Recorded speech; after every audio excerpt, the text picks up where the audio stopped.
Hello everyone, this is Just a Dad. Today I'm going to show you the 3 reasons why I love this Anker Nano power bank 30 watt with a built-in USB-C cable. So it's got the cable that's like the carrying handle, but it's also what you can charge the power bank with, and you can also output the power. So I could charge my iPhone 15 Pro Max. That's USB-C out. Again, there's no way for that cable to come loose. It is fixed in there. There's a little thing there that's going to keep that. It's got a display here. It's going to show me what the status of the charge is. 99%. I also have USB-A out and another USB-C, and it's in or out, so I could charge it with that. But the USB-A is out only. And then here's the USB-C cable is in or out also. Okay, so when I need to charge it, I simply just plug it into a wall outlet, and now it is charging.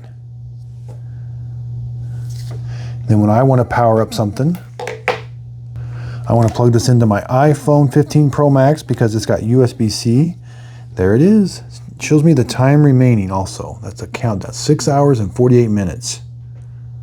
4 hours. That's how much time's left in the battery bank. Now it does have 10,000 milliamp hour cell capacity batteries. The USB-C cable, 30 watts max. 15 volts 2 amps or 20 volts 1.5 amps. The USB-C cable when it's output 30 watts. The USB-A output is 5 volts 3 amps 22.5 watts. 9 volts 2 amps 10 volts 2.25 amps or 12 volts at 1.5 amp. Total output is 24 watts max. Now if you need to input trickle mode, you got to press this button twice.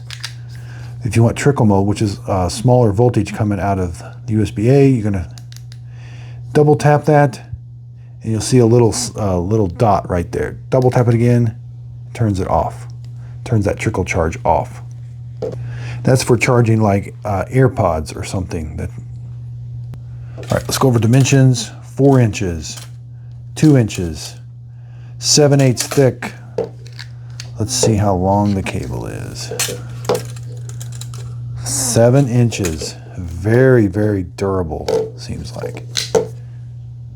So I hope this video helps. Thanks everybody for watching.